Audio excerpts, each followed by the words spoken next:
tuviste compasión, me guiaste a la cruz y contemplé tu gran bondad, sufriste tú por mí, al tu morir en mi lugar, tu gracia Sí, vamos a empezar con la segunda parte de esta serie de sermones que hemos titulado El desafío de ser cristiano. Vamos a ir a la palabra del Señor en la misma cita que empezamos la semana pasada, 1 Timoteo capítulo 6, versículo 11 al 16. A los que no estuvieron el domingo pasado los animo a pedirle a Isaías o mirar por el Facebook o por donde cada uno pueda repasar y ver el sermón anterior. Si no lo ha hecho todavía, lo animo porque es más fácil para poder entender la cadena de versículos y cómo venimos estudiando. Hoy no voy a entrar a explicar el contexto ni lo que hemos visto la semana pasada, entonces los animo a aquellos que no pudieron estar el domingo pasado y que todavía no escucharon el sermón, que lo puedan repasar, porque ahí está en parte cómo venía el contexto, el propósito de por qué la carta, desde dónde a dónde escribe Pablo, a quién le escribe, por qué lo escribe y varias cosas más que hablamos en ese primer sermón. Hoy ya entramos y ya es como que ya el tren salió y ahora seguimos, ¿está bien? Vamos a hacer solamente un repaso, pero antes vamos a leer la palabra del Señor, 1 Timoteo 6, 11, 16, como le dije la semana pasada a las hermanas, les vuelvo a repetir en este caso, no se preocupen por ir anotando todos los versículos, el papel que les di hoy no es el de hoy, ¿está bien? Es el de la semana pasada, así que no van a encontrar lo mismo. Si todo va bien, el domingo que viene les doy el segundo, ¿está bien? Así que tampoco se esfuerza a anotar todos los versículos, más bien, como siempre les pido, presten más atención a lo que venimos diciendo y después la semana que viene yo les doy para que puedan ir cotejando. Esta semana van a tener como tarea, revisen el sermón que les doy, que es el de la semana pasada. Estudienlo o vuelvan a releerlo. Ahí tienen todo lo que estuve hablando con todos los versículos que yo había dado el domingo pasado. Y para la semana que viene, nuevamente vamos a tener ya todos los versículos completos. ¿Está bien? Vamos a leer entonces. Dice: Mas tú, oh hombre de Dios, huye de estas cosas y sigue la justicia, la piedad, la fe, el amor, la paciencia, la mansedumbre.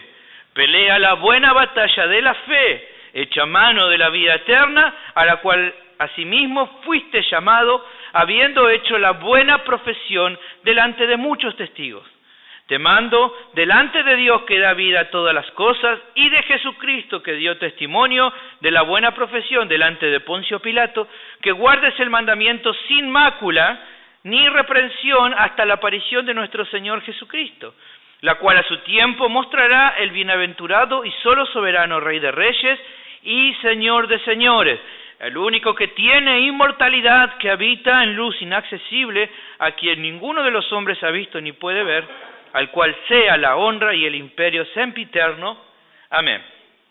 Hemos empezado entonces a hablar sobre el desafío de ser cristiano, el desafío que Pablo le pone o le impone o le habla a Timoteo, y con respecto a ese desafío que se plantea en estos versículos, en el primer sermón hemos llegado a las siguientes conclusiones.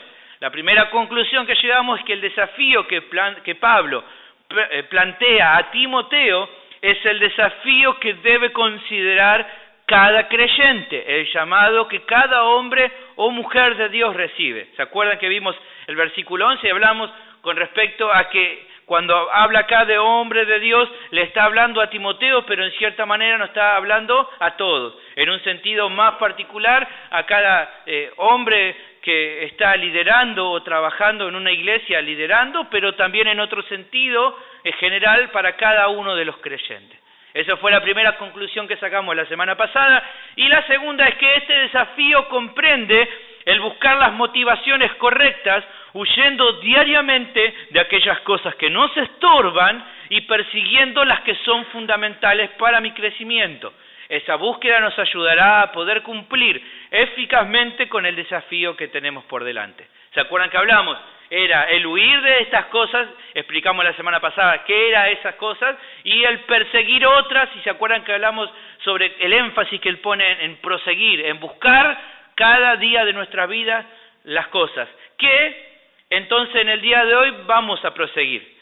Vamos a hoy indagar con más detalle en aquellas virtudes, que cada cristiano debe perseguir. Tengamos en cuenta que todas estas cosas nos han sido dadas por Dios y que debemos procurar utilizarlas con diligencia. Hoy vamos a entrar entonces a ver, fíjense que son 6 cosas que nombra este texto, y la idea es que no solamente son estas cosas las que tenemos que perseguir. La idea es que cuando busques en el Nuevo Testamento, hay varios lugares a donde tanto Pablo como Pedro nos dan listas de cosas que necesita cada cristiano. Hay varios lugares, por ahí la semana que viene les puedo decir dónde están, pero la intención es buscar de esas cosas, son necesarias para mi vida. Y lo que les quería expresar era que Dios nos la dio a cada uno de nosotros.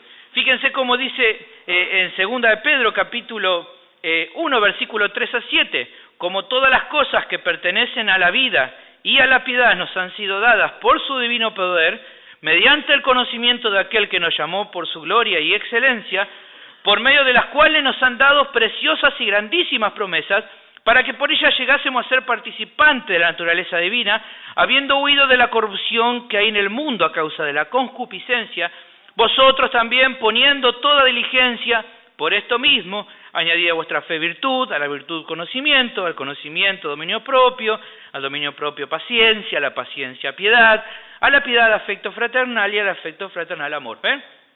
La idea que está diciendo acá Pedro es muy parecida a lo que dice Pablo. Le está diciendo todas estas cosas que tienen que ver con la vida que cada cristiano va a desarrollar, son cosas que Dios nos ha dado para nosotros, nos las ha puesto en nuestra mano. Decía cuando pensaba en esto, decía un pastor, la idea de estar como en un campo en el cual Dios nos pone en ese campo, o una persona nos pone en ese campo, nos regala ese terreno y nos da las semillas, nos da las herramientas para trabajarlo. Tengo todo listo para poder trabajar y labrar esa tierra.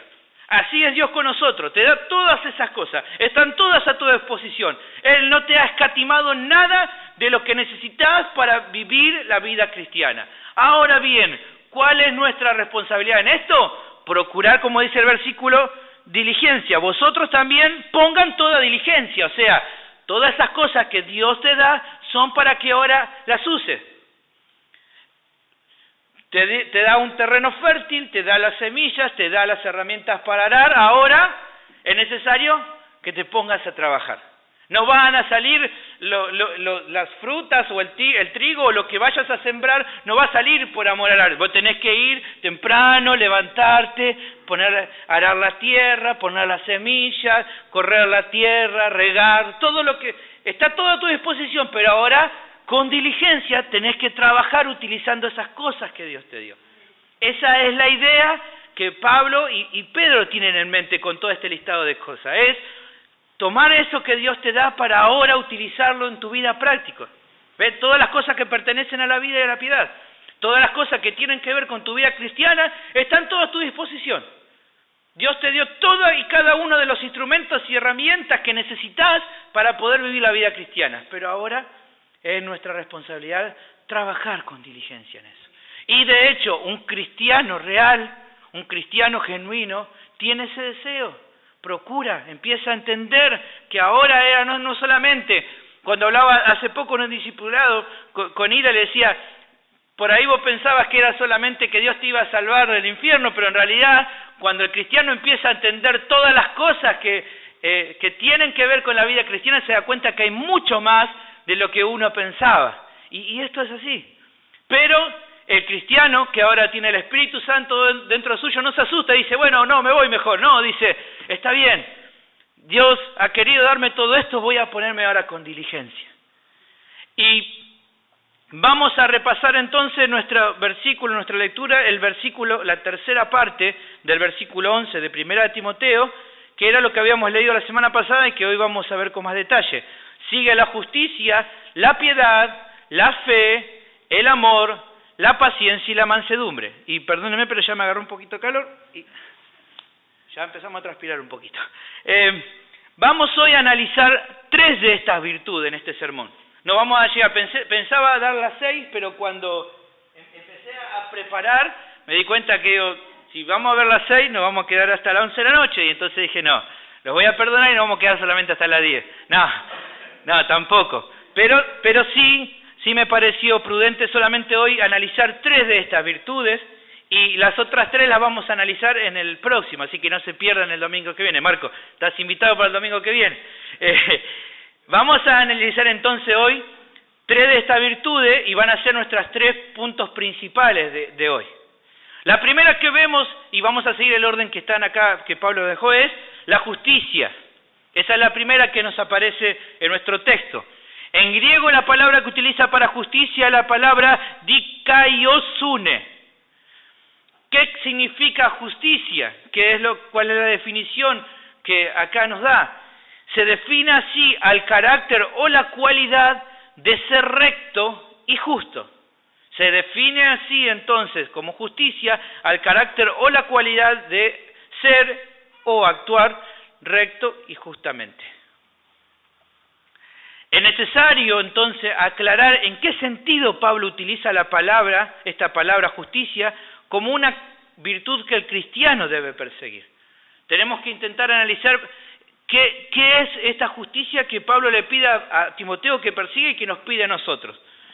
Pablo no está acá diciendo que sea una justicia que el hombre deba mostrar o buscar para ser aceptado, o sea, justificado por Dios. No es esta la justicia que tiene en mente Pablo acá. No está diciendo ustedes tienen que procurar esta justicia, perseguir esta justicia para ser justificados por Dios. Este tipo de justicia, la que nos hace acepto ante Dios, es otra, que como bien define el diccionario Vine, es un don de gracia de Dios a los hombres, por el cual todos los que creen en el Señor Jesucristo son introducidos a la correcta relación con Dios. Esta justicia es inalcanzable por obediencia a la ley alguna o por cualquier mérito humano. O sea, la justicia que me hace acepto delante de Dios, la justicia que me justifica y que me salva, no es una justicia que yo pueda alcanzar. No es una justicia que ningún hombre pueda lograr por ningún mérito que haga, porque hemos determinado en otro momento, cada uno de nosotros ha pecado, por lo tanto nuestra justicia realmente no nos alcanza. No nos alcanza. O sea, que no son mis propias o tus propias obras de justicia las que justifican al hombre o a vos delante de Dios, ya que esas obras son consideradas por Dios, dice la palabra de Dios en Isaías 64:6, son como trapos de inmundicia. ¿Está bien? Tu justicia delante de Dios, tu propia justicia es considerada como trapo de inmundicia. Y no voy a dar hoy a entender qué significa ahí lo que dice trapo de inmundicia. Tenga en mente que es algo que no es muy bonito. ¿Está bien? Así es la justicia del hombre delante de Dios. Así es. Es una justicia manchada, una justicia que no sirve, una justicia con la cual ninguno de nosotros puede ser aceptos delante del Padre. Por lo tanto, dice la palabra del Señor, que la justicia que salva al hombre de la condenación, o sea, la que justifica al hombre delante del juez justo del universo, es la justicia perfecta de Cristo imputada a nosotros solamente por medio de la fe. Segunda de Corintios, capítulo 5, versículo 21. Lo hemos hablado cuando hemos hablado sobre justificación. Isaías otra vez explicó sobre justificación, y los que han estado siendo discipulados en justificación y regeneración han visto este versículo montones de veces. Al que no conoció pecado, por nosotros lo hizo pecado, para que nosotros fuésemos hechos justicia de Dios en él. Bendita transferencia, en la cual Cristo recibe y carga sobre él nuestros pecados y transfiere su justicia perfecta a nosotros. Esa es una imputación que cada uno de nosotros ha recibido por medio de la fe. Cada uno de nosotros entonces ha sido acepto delante de Dios si hemos nacido de nuevo, si hemos sido transformados por el poder del Señor, hemos recibido la justicia de Dios imputada en nosotros. ¿Está bien? ¿Se acuerdan los que han estudiado? La justicia de Dios perfecta es imputada a nosotros por gracia. ¿Está bien? No basado en ningún mérito en nosotros. Impregnada en cada creyente por medio de la fe. Entonces, Romanos capítulo 5, versículo 1 también dice, justificados pues por la fe, tenemos paz para con Dios. Dice otra versión, nos pone de vuelta a Dios en una correcta relación con el Padre. Estamos en una correcta relación con Él a partir de la gracia de Dios y por medio de la fe. Entonces, la pregunta que nos hacemos, ¿cuál es la justicia que debemos perseguir? Si no es la justicia imputada por Cristo, porque esa es la que me salva, entonces, ¿cuál es la justicia que está diciendo acá Pablo que nosotros tenemos que perseguir? Porque acá Pablo está diciendo, tenemos que perseguir una justicia. Bueno, no es esa justicia que me va a salvar, pero ¿cuál es entonces? Bueno, me pareció bueno la definición que daba el pastor Sugel Michelén con respecto a que la palabra de Dios en otro sentido también utiliza este término para denotar la justicia práctica que deben manifestar todos aquellos que han sido justificados por Dios. Vuelvo a repetir, la palabra de Dios también en otro sentido utiliza el término justicia para denotar ¿qué cosa? La justicia práctica que deben manifestar todos aquellos que han sido justificados por Dios. O sea, soy justificado por medio de la fe, por gracia de Dios. Yo no tuve nada que ver en esa transferencia. Ha sido solamente por los méritos de Cristo imputada a mí por la fe. Yo en eso no tengo ningún mérito. Pero sí, a partir de ahora, en cada persona que ha sido justificada por Dios, hay un fruto de querer ahora vivir una justicia práctica, de querer desarrollar una justicia práctica. ¿Y cómo se define esa justicia práctica? Bueno, es conformar nuestras actitudes, acciones y pensamientos, o sea, moldear nuestras vidas a lo que nos ha sido revelado por Dios en su palabra. Eso es esa justicia práctica, es mi vida completa, actitudes, acciones, pensamientos, palabras, todo busca moldearse cada día más a lo que Dios me ha mostrado, me ha revelado, me va revelando en su palabra. Esa es la justicia que cada uno de nosotros debe perseguir. Esa es la justicia que cada uno de nosotros debe procurar. Eso es lo que cada cristiano desea y anhela para su vida, decir, ahora tengo que vivir de acuerdo a lo que el Señor me dice. Esto no está en la cita que le voy a buscar, pero sirve para entender un poco más. Isaías capítulo 55, versículos 7 y 8, el pastor Sugel Michelén utiliza esta para que podamos entender un poquito más de esto de la justicia. Dice, versículo bastante conocido que tal vez a veces se utiliza mal, ¿no? Isaías 55, 7 y 8. Deje el impío su camino y el hombre inicuo sus pensamientos y vuélvase a Jehová, el cual tendrá de él misericordia, y al Dios nuestro, el cual será amplio en perdonar. Porque mis pensamientos no son vuestros pensamientos, ni vuestros caminos mis caminos, dijo Jehová. Nosotros por lo general le decíamos, bueno, no, mis pensamientos no son como el del Señor. Nunca van a estar mis caminos como él. No, lo que este versículo, fíjense, lo que está diciendo es, primeramente, acá el profeta está exhortando al pueblo, le dice, deje el impío su camino, deje el hombre inicuo su pensamiento. ¿Y qué le está diciendo? Arrepiéntanse. ¿Por qué le dice arrepiéntanse? Fíjense, vuélvanse a Jehová, apártense de sus caminos y vuélvanse a Jehová. Porque ¿cuál es el problema que tiene el hombre inicuo, el hombre impío, el hombre que no conoce a Dios? Sus pensamientos no son como los pensamientos de Dios, sus caminos no son como los caminos de Dios. Pero ahora que esa persona se arrepiente, empieza a caminar en los caminos de Dios, en los pensamientos de Dios. Entonces el cristiano, en un sentido, no va a decir él, no, mi pensamiento está re lejos de Dios. No, ahora él procura vivir de acuerdo a los pensamientos de Dios. Él ahora procura caminar como Cristo caminó. ¿Y cómo lo hace? Bueno, revisando cada día lo que se nos ha sido revelado en su palabra. ¿Cuál es el deseo de Dios? Que yo no mienta. Bueno, entonces no voy a mentir. Su camino es un camino de verdad, entonces yo voy a caminar por esa senda. Para el hombre impío e inicuo ese camino está lejísimo. Pero para el cristiano ahora ya conoce cuál es la voluntad de su Dios. Esto quiere decir entonces que vivir en la justicia de Dios es un caminar diario. Es todos los días, porque todos los días vamos recibiendo una revelación nueva de su palabra. ¿Quién acá podría decir, bueno, yo ya conozco todo lo que Dios quiere para mí? Ninguno. Todos los días se va renovando nuestra mente en el conocimiento de Dios.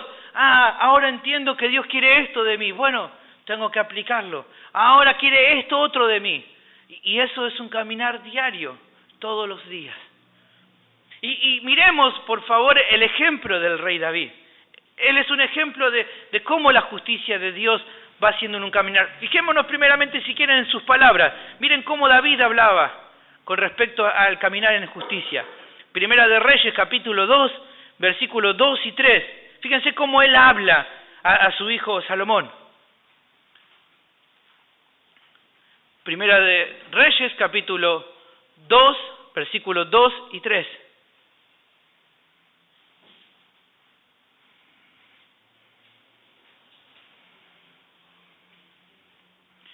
Dice, David le dice a Salomón, yo sigo el camino de todos en la tierra. ¿Qué le está diciendo? Yo me voy a morir. Y le dice ahora, esfuérzate y sé hombre. Mira lo que le dice David a su hijo. Esfuérzate, hijo, y sé hombre. Guarda los preceptos, los mandamientos de Jehová tu Dios, andando en sus caminos y observando sus estatutos y mandamientos, sus decretos y sus testimonios, de la manera que está escrito en la ley de Moisés, para que prospere en todo lo que hagas y en todo aquello que emprendan. Fíjense bien lo que está diciendo.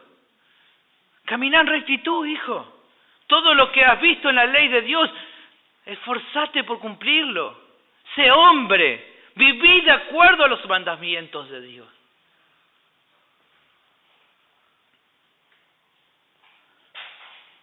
Pero vamos a ver entonces, ya cuando David muere, el pensamiento y cómo Salomón lo ve. Ya Salomón era grandecito y había visto a su padre cómo había actuado.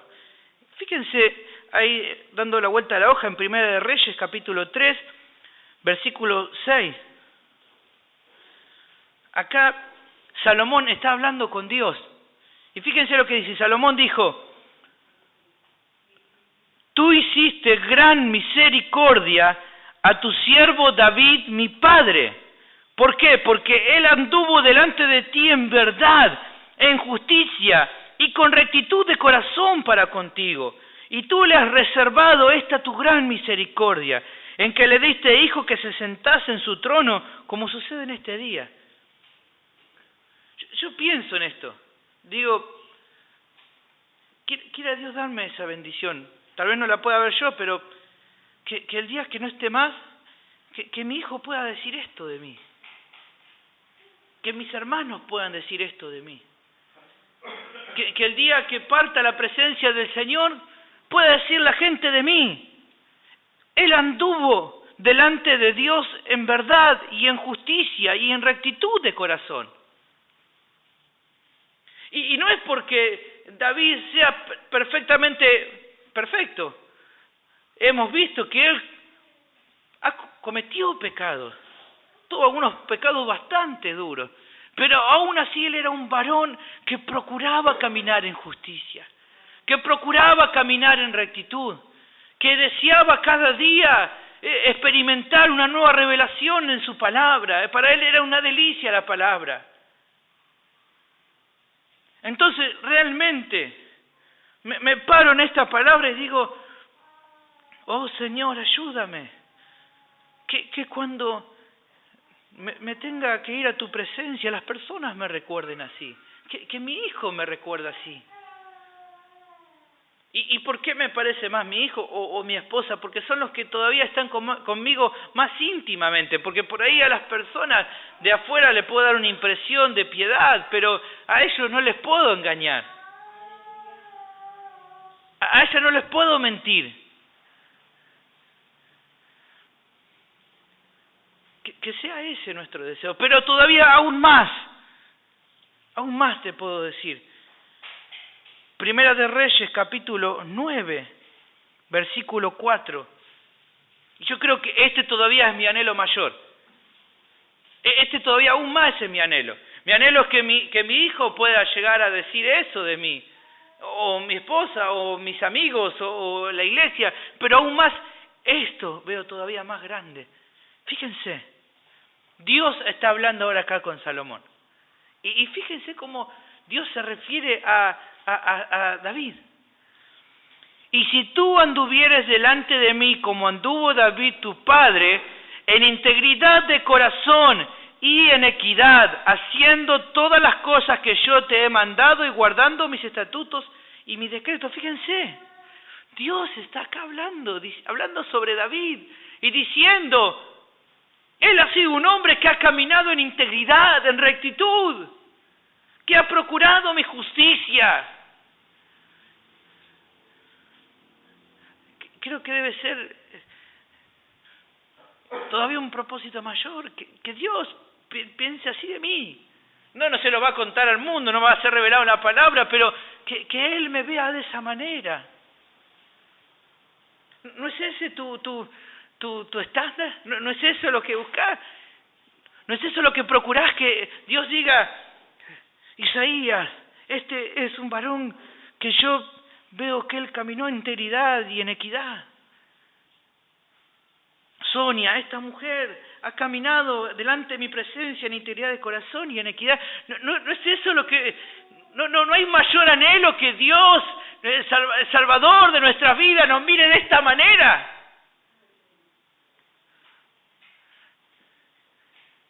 Y así lo miraba David. Por eso David es un ejemplo claro de lo que es perseguir la justicia de Dios.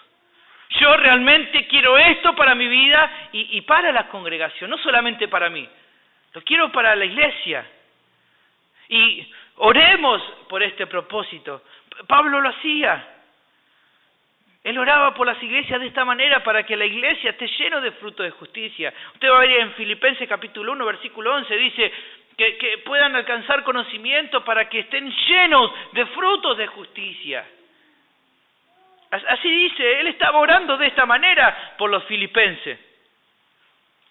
Para que estén llenos de frutos de justicia que son por medio de Jesucristo para gloria y alabanza de Dios. Oro de esta manera, fervientemente.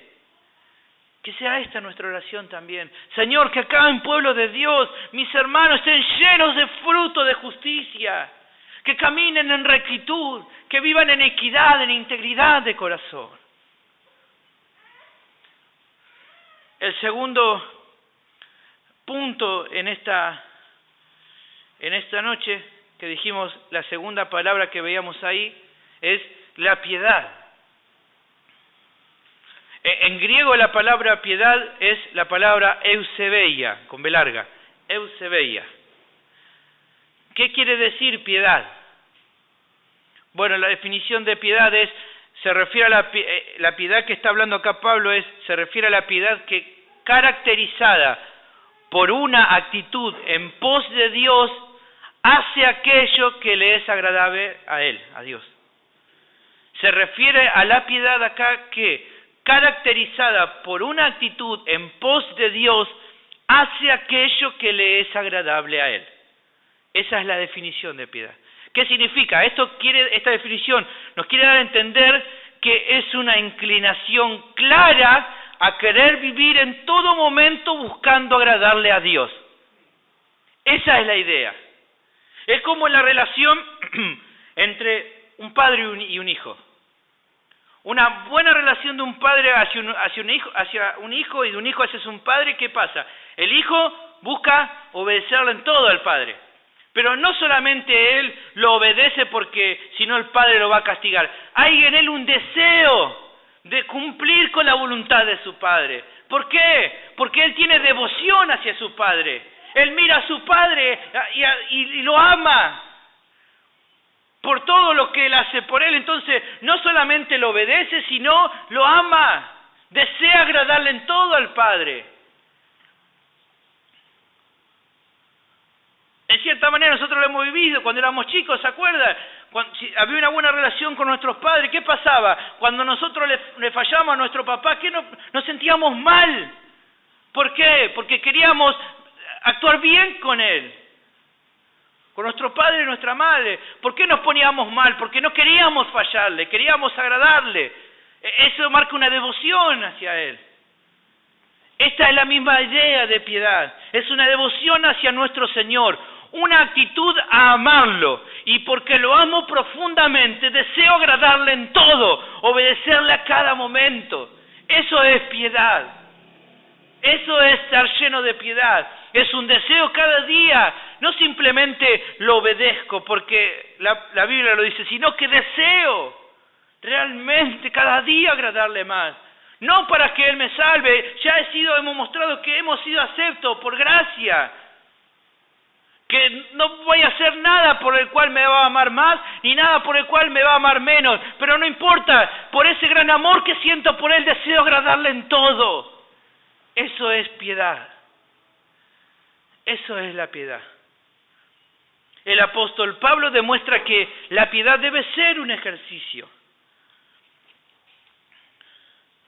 Es un ejercicio, no se logra de un día para el otro.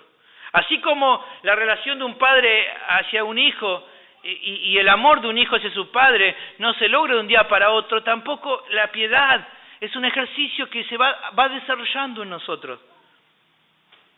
Fíjense, Pablo se lo dice a Timoteo, primera de Timoteo, capítulo 4, versículo 7. La segunda parte le dice, ejercítate para la piedad.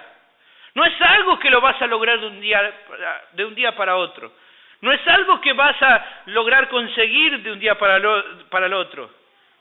Es algo que debes perseguir, que debes procurar. Es un ejercicio diario la piedad. Es todos los días procurar ser más agradable a Él.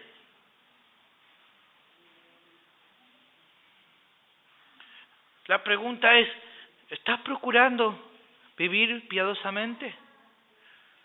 ¿Te levantás cada día con esa preciosa obsesión de saber que Él te está mirando y que querés ahora agradarle en todo?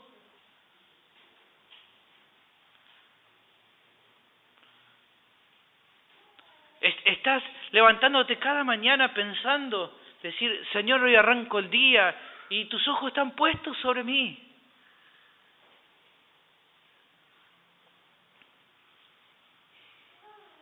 Termino el día diciendo, hubo un deseo en mí de agradar al Señor.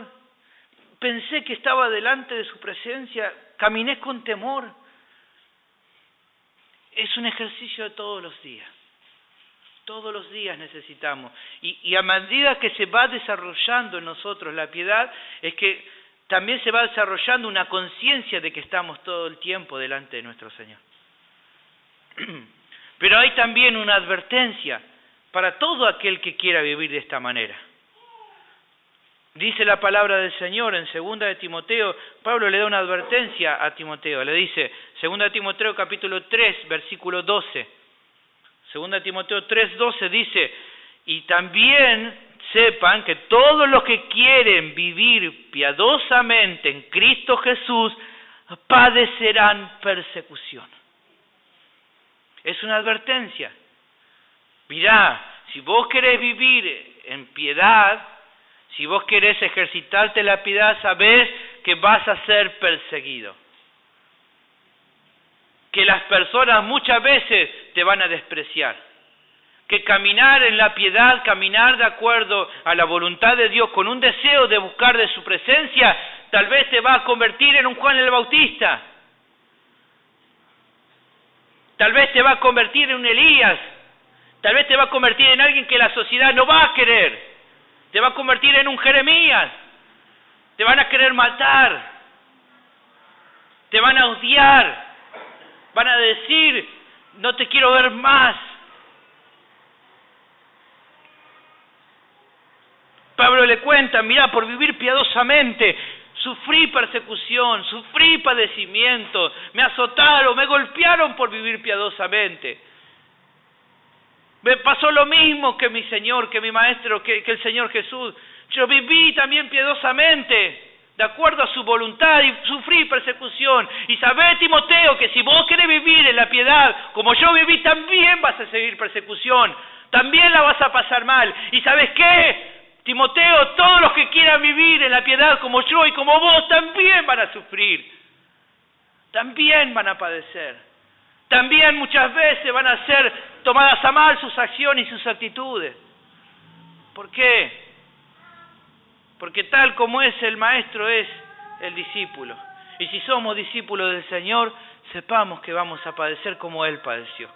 En todo vamos a tener la misma herencia que Él. Un día tendremos herencia en gloria, un día participaremos de esa herencia preciosa, pero también padeceremos como Él persecución.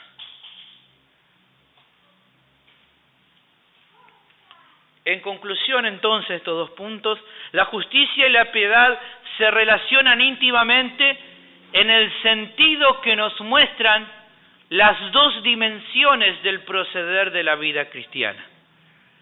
En conclusión, la justicia y la piedad se relacionan íntimamente, dice el comentarista Gordon Fee, dice, en el sentido que nos muestran las dos dimensiones del proceder de la vida cristiana.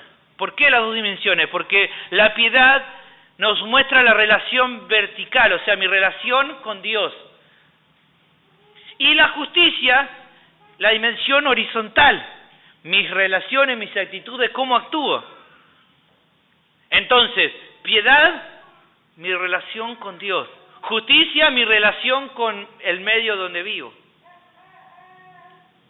Por eso la justicia y la piedad están ligadas. Una no puede estar separada de la otra. Si realmente quiero caminar en justicia, entonces tengo que vivir en la piedad.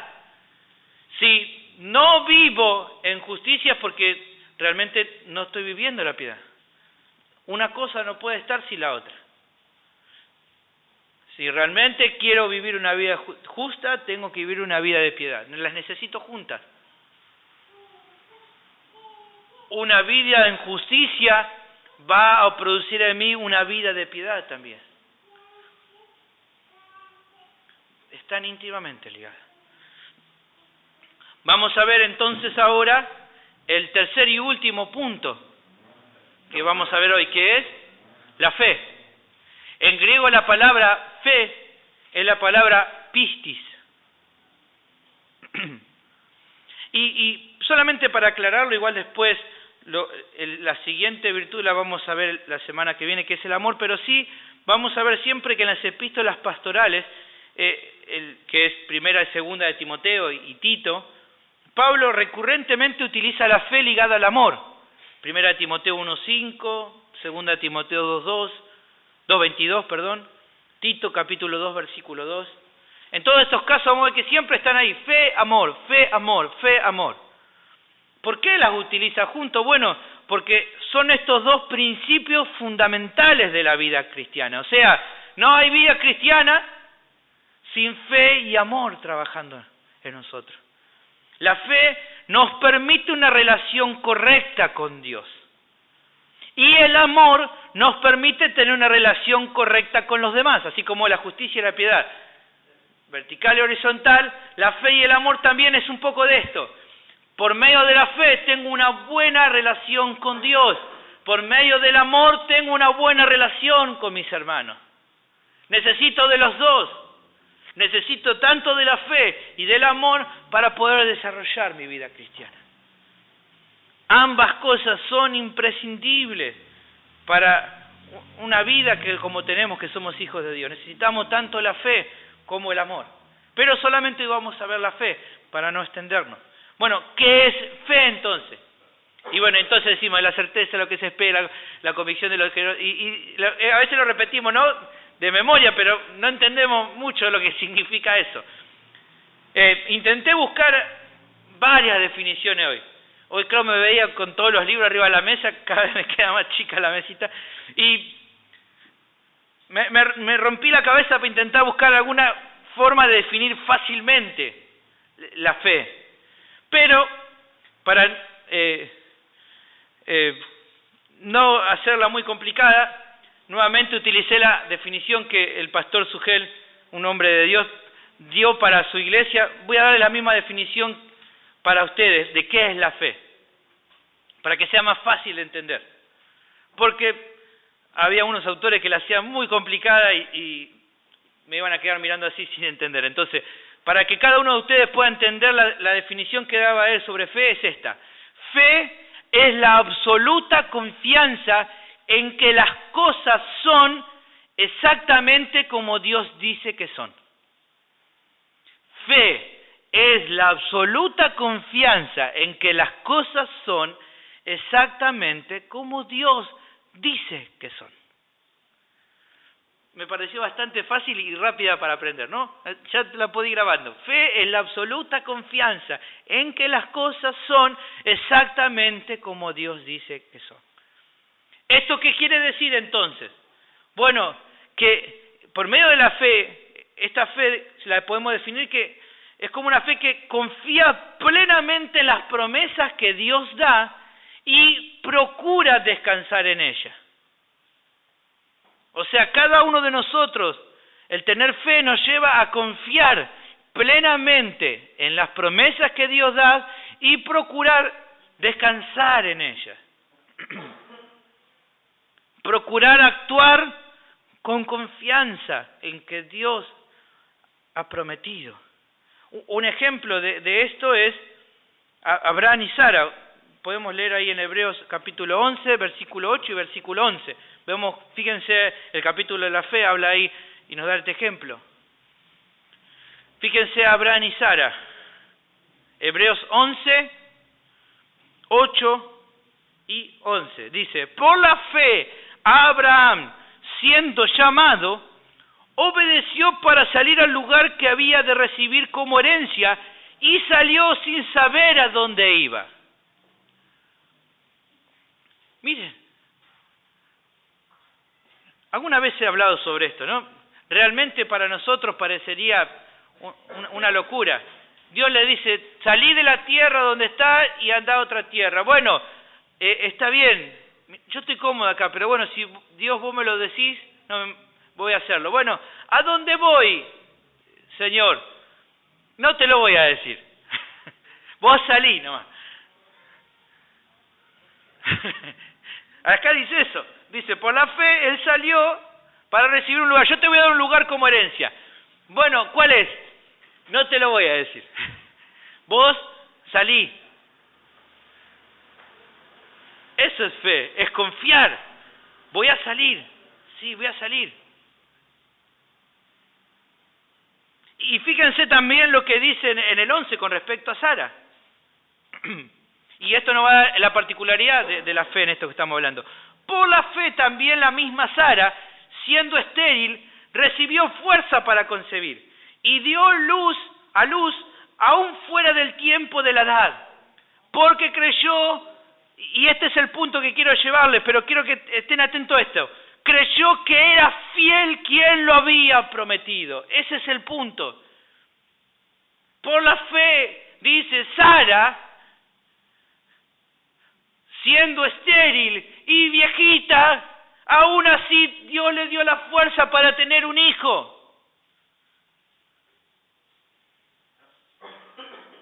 No solo que era viejita y le había pasado el tiempo a las mujeres, sino que también era estéril. Aún así, por la fe recibe.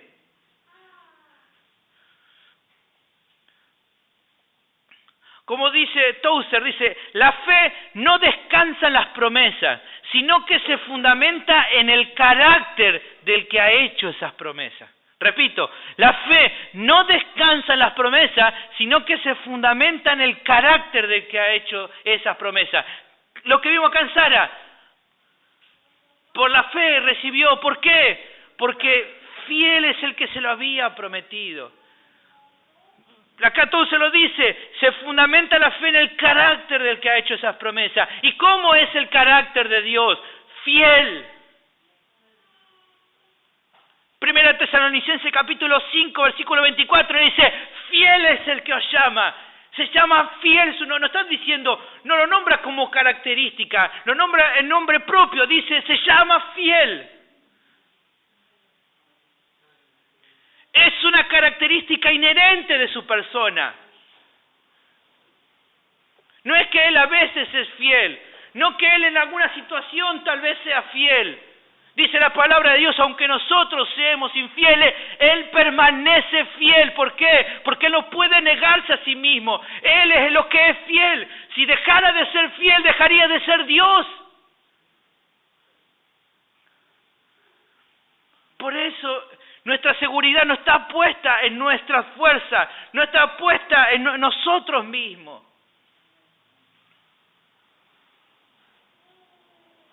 Sino en aquel a cual, en la característica de aquel al cual nosotros ponemos nuestra fe, no en nosotros. Mi fe no es fuerte por yo creer, sino por quien prometió. Es como cuando estudiamos justificación y regeneración, ¿se acuerda? No somos grandes hombres de fe, somos hombres pequeños en fe, sostenidos por un Dios grande. No importa que tu fe pueda ser poca, pues en Dios nos da seguridad y confianza. ¿Por qué? Porque Él es fiel. ¿Qué más podemos decir con respecto a la fe? No solo que se confía plenamente en las promesas que Dios da y procura descansar en ellas, sino también que nos lleva a atender con diligencia las advertencias que Dios da.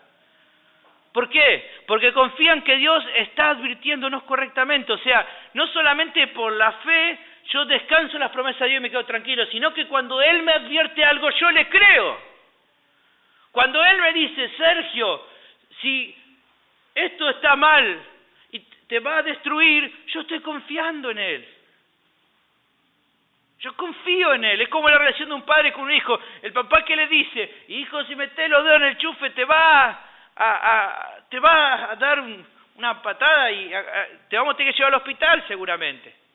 Y el hijo, ¿qué espera uno del hijo? No que diga, bueno, voy a probar, papá tenía razón. No, vas a confiar, decir, si papá dijo que si yo meto los dedos en el enchufe me va a hacer mal, entonces no meto los dedos en el enchufe. ¿Por qué? Porque confío que papá sabe que es lo mejor. Porque sé que papá no me va a mentir, que si Él dice que eso es malo para mí, es malo y confío en Él. Eso es también fe. No solamente aferrarme a sus promesas, sino también a confiar cuando Él me advierte algo. Ahí estaban en Hebreos capítulo 11, versículo 7, el ejemplo de Noé. Por la fe Noé, cuando fue advertido por Dios acerca de cosas que aún no se veían, con temor preparó el arca en que su casa se salvase.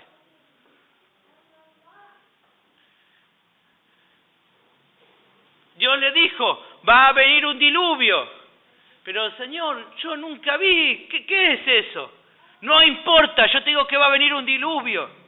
Y la tierra va a ser juzgada por mí. No sé, tal vez Noé hablando con la mujer, ¿sabes qué? Dios me dijo que va a haber un diluvio. ¿Y qué es? Agua va a caer, pero si nunca pasó eso. No importa. Dios me dijo que va a pasar y aunque todavía yo no he visto nunca un diluvio, si Él dijo eso, yo le voy a hacer caso. Y diligentemente empezó a preparar el arca. Prepara un arca. En esa arca vas a meter a todos los animales ¿Y cómo vamos a hacer para traer? Y no sé. Pero si Dios dijo que prepare, yo lo voy a hacer. Yo lo voy a hacer. De eso se trata también fe. Fe tiene que ver mucho con también aquellas circunstancias difíciles que la fe nos lleva a comprender que todo está, lo escuchaba cuando llegaba justo a Carlitos, todo está dentro del propósito y control de Dios. Eso también es una fe que se ejercita. Aún en situaciones difíciles, aún en situaciones que parece que no son las mejores, seguir confiando en Dios. Comprender que Él no perdió el control, que está todo dentro de un propósito establecido por Él. Y que tengo que confiar que aún lo difícil que pueda llegar a ser, sé que aún Él no pierde el control de lo que le pasa a sus hijos, que Él tiene el control. Y fíjense acá a Moisés, en el mismo Hebreo 11, versículos 24 y 25, dice: por la fe Moisés, hecho ya grande, rehusó llamarse hijo de la hija del faraón, escogiendo antes ser maltratado con el pueblo de Dios que gozar de los deleites temporales del pecado. ¿Cuál era la mejor situación para él? Y quedarse en el palacio, sabiendo que iba a tener una vida de arriba. Pero él sabía que eso no era lo mejor para él. Y que si él rehusaba a todos esos placeres iba a padecer persecución. ¿Sabes qué? No le importaba. Porque confiaba en Dios. Y sabía que Dios tenía un propósito mejor para él. Y sabía que Dios tenía el control, y aunque sufriera, no importaba porque Dios tenía el control. Sé que cuando hablo de esto a veces es difícil, sí, pero Sergio, mira que a veces las circunstancias son difíciles. ¿Cómo haces para tener fe en esas circunstancias difíciles? A veces pareciera que no puedo ver al Señor en esas circunstancias. Y pensaba en una frase de Spurgeon que dice: cuando no podamos ver el rostro de Dios, tengamos confianza bajo la sombra de sus alas. Cuando no podemos ver el rostro de Dios, tengamos confianza bajo la sombra de sus alas. Hay momentos en los cuales no podemos ver al Señor, pero aún así sabemos que bajo sus alas vamos a estar seguros. Confiemos. Sé que parece que por momentos no hay forma de salir adelante, que está todo mal, que pareciera que todo se va a derrumbar, pero sigamos confiando que bajo sus alas estaremos seguros. Por lo tanto, la fe también está relacionada con la piedad, ya que para vivir piadosamente necesito de ella. Para yo poder tener una buena relación con el Padre, necesito confiar en Él. Necesito tener fe, necesito que mi fe se ejercite. ¿Por qué necesito que mi fe se ejercite? ¿Por qué necesito tener fe para tener una buena relación con Dios? Bueno, eso está dentro de las aplicaciones prácticas, con lo cual vamos a terminar hoy. Necesitamos de la fe para tener una buena relación con Dios. Y ahí terminamos con Hebreos. El versículo más claro de Hebreos 11 es el 6, que habla sobre la fe con respecto a nuestra relación con Dios. ¿Qué dice? Pero sin fe es imposible agradar a Dios. Entonces, si yo quiero caminar en piedad, agradando a Dios, no puedo dejar la fe de lado. ¿Por qué? Porque sin fe es imposible agradar a Dios. Porque es necesario que el que se acerca a Dios crea que le hay y que es galardonador de los que le buscan. ¿Ves? ¿Ves que están relacionados? Quiero vivir agradando a Dios, necesito fe. ¿Por qué? Porque sin fe es imposible agradar a Dios.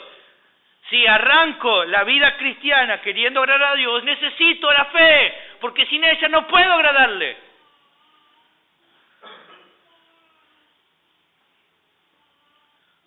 Necesito que mi fe se ejercite. Necesito trabajar esa fe. ¿Cómo se desarrolla? Bueno, nuestra fe es desarrollada por ser expuesto a la palabra de Dios. Ustedes y yo necesitamos ser expuestos por medio de la predicación, por medio del estudio de la palabra, como sea, necesitas ser expuesto. ¿Por qué? La misma palabra nos dice, Romanos 10:17, la fe es por el oír. ¿El oír qué cosa? La palabra de Dios. Si no oigo la palabra de Dios, si no estudio la palabra de Dios, ¿cómo se va a desarrollar mi fe? ¿Ven la importancia de la palabra? ¿Ven la importancia de poder escuchar la palabra de Dios? ¿Ven la importancia de diariamente poder ser expuesto a su palabra? No podemos vivir.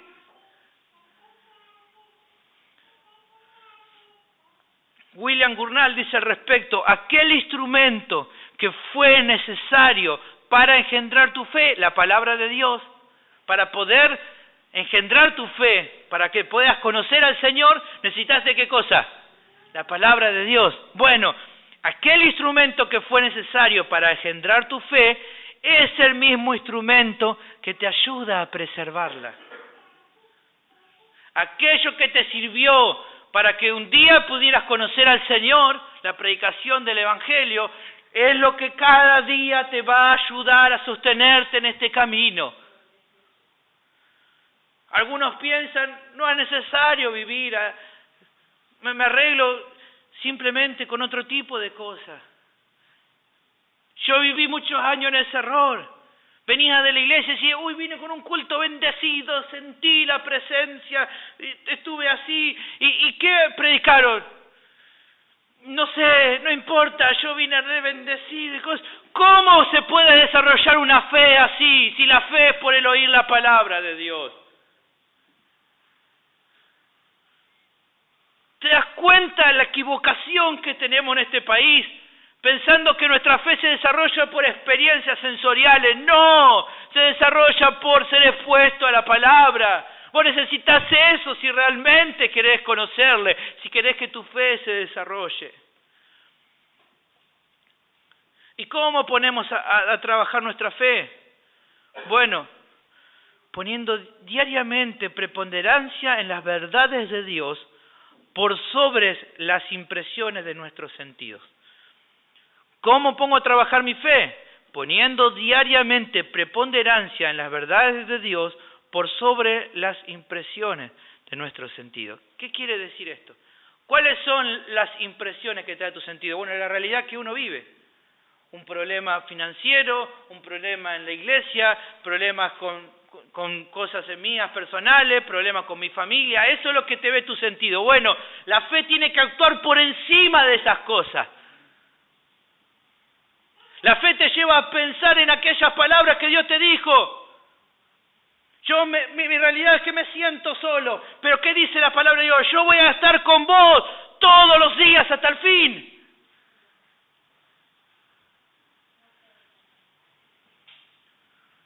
La realidad es que hoy me siento mal, me siento perseguido, me siento enfermo. No siento que el amor de Dios trabaje en mi vida, pero ¿qué dice la Biblia?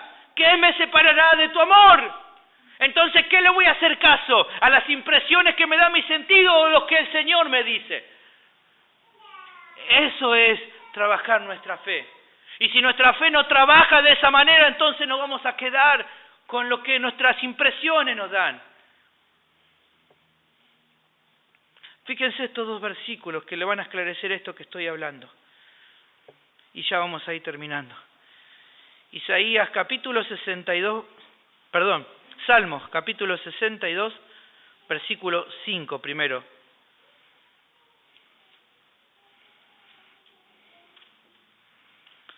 Salmos 62, 5. Fíjense, este versículo es hermoso. Nuestra alma muchas veces se siente abatida. ¿Por qué te abates, oh alma mía? Bueno, fíjense este versículo que dice, David se dice, alma mía, en Dios solamente reposa, porque de Él es mi esperanza. Él solamente es mi roca y mi salvación, es mi refugio, no resbalaré. ¿Ve? David ve la situación, está complicado, está difícil, pero ¿qué dice? Alma mía, en Dios solamente reposa. No importa que la impresión sea que está todo mal, que no importa que la situación sea que me va a llenar de angustia. Alma, confía en Dios, reposa en Él porque Él es mi roca y mi refugio. No voy a resbalar. Y te voy a dar otro ejemplo más. Vamos a salir de David, vamos a verlo a Asaf. El Salmo 73 dice, Asaf empieza a relatar y dice, casi me deslizo, casi tropiezo. ¿Por qué? Porque ¿qué empezó a dejarse ver? Dejarse llevar por las impresiones que le daban. ¿Cuáles eran las impresiones que él recibía? Él veía que los ricos prosperaban, que aquellos que no buscaban de Dios tenían las mejores cosas. Él veía que aquellos que supuestamente vivían la vida con Dios o sin Dios andaban re bien y él, yo no, y ellos están re bien. Aquellos que dicen que aman a Dios pero viven como quieren y están re bien. Y yo acá estoy re mal. ¿Ven? Él se estaba dejando llevar por las impresiones, por lo que sus ojos veían, por lo que sus oídos escuchaban. Pero en un momento él dice, versículo 17, hasta que entrando en el santuario de Dios comprendí el fin de ello. ¿Ve? Llega un momento que logra vencer sus impresiones. Dice, no me estaba dando cuenta, era torpe, no me daba cuenta. Por un momento me olvidé, dejé que mis impresiones de mis sentidos me jugaron una mala pasada y me olvidé cuál era el destino de esas personas.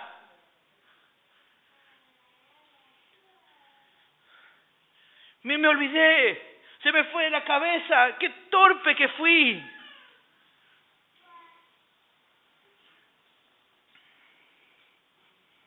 Versículo 22 dice, tan torpe era que yo que no entendía, dice, era como una bestia delante de ti. Fui un bestia, ¿por qué? Porque me olvidé, porque no consideré, mi fe se debilitó, miré con los ojos naturales cuando me olvidé de considerar lo que Dios es.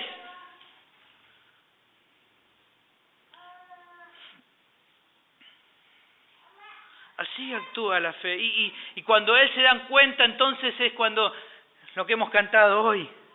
¿A quién tengo yo en los cielos sino a ti? ¿Entienden ahora? Nosotros lo cantamos, pero ahora consideran quién lo está cantando. Alguien que se había dado cuenta que se estaba equivocando al considerar que los demás estaban mejor porque andaban como querían. Él dice, no, en cuanto a mí, el acercarme a Dios es el bien. He puesto en Jehová el Señor mi esperanza. No puse mi esperanza en el dinero, no pongo mi esperanza en las cosas de este mundo. En Dios pongo mi esperanza. Porque aquí los que se alejan de ti van a perecer. Tú vas a destruir a aquel que se aparta de vos. Pero yo he puesto en Jehová el Señor mi esperanza para contar todas sus obras. ¿Ves que tiene más sentido ahora? Lo vas a cantar con más ganas la próxima vez. ¿Ves que uno logra entender? Y quiero dejarte una última expresión. Hoy vine con varias, encontré una página muy buena con varias expresiones de hombres de Dios, ¿no? Y hay un hombre que fue muy utilizado por Dios. Después te invito a que los que tienen internet en su casa busquen la biografía de un hombre que ya hace muchos años falleció, se llamaba George Mueller. Tiene una historia fabulosa. Un hombre de fe que caminó por fe a veces en situación extrema. Él decía algo así: la fe no opera en el reino de la posibilidad. No hay gloria para Dios en lo que es humanamente posible. La fe empieza donde termina el poder del hombre. Parecen palabras muy presuntuosas de este hombre, pero cuando empezás a estudiar la vida de él te das cuenta de decir, qué verdad, este hombre caminó así. Caminó con Dios de esta manera. A veces él sostenía un comedor de niños y a veces no había nada, no tenían nada para comer, para dar. Eran un montón de chiquitos que tenía y no tenían absolutamente nada para darle de comer, pero él confiaba en Dios. Él oraba y confiaba en Dios y Dios decía, Dios va a proveer. Y Dios le proveía y nunca le hizo faltar nada para esos chicos. Y él les predicaba, dice que él cuenta la historia, mire, y lo leí en una historia que no es cristiana, en Wikipedia, voy a decir, no hablan, pero dice que el propósito de él era darles alimento, hablarles del Señor, y dice que cada niño se iba a la casa con su Biblia. Pero dice que este hombre por momentos no tenía nada. Pero él confiaba en Dios. Él ponía su confianza en Dios. Nosotros a veces nos falta un poquito así, ya dudamos de todo, dudamos nuestra vida, a veces hasta dudamos si Dios es real.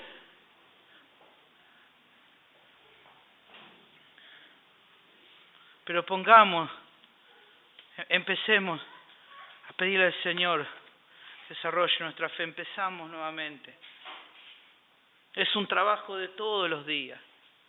Es un trabajo que todos los días necesito. Seguir confiando, seguir creyendo. Y eso va a traer descanso en los momentos más difíciles. Cuando pareciera que ya no se puede más. Es cuando entonces la fe se aferra de lo imposible, de lo que parece que ya no se va a poder. Creer cuando está dentro de nuestras posibilidades es muy fácil. Pero cuando ya parece que estuviera todo perdido es cuando la fe entonces empieza a actuar. Ahí cuando parece que ya no hay posibilidades, cuando parece que ya no hay opciones, cuando parece que ya está todo perdido, es cuando entonces entra en acción la fe.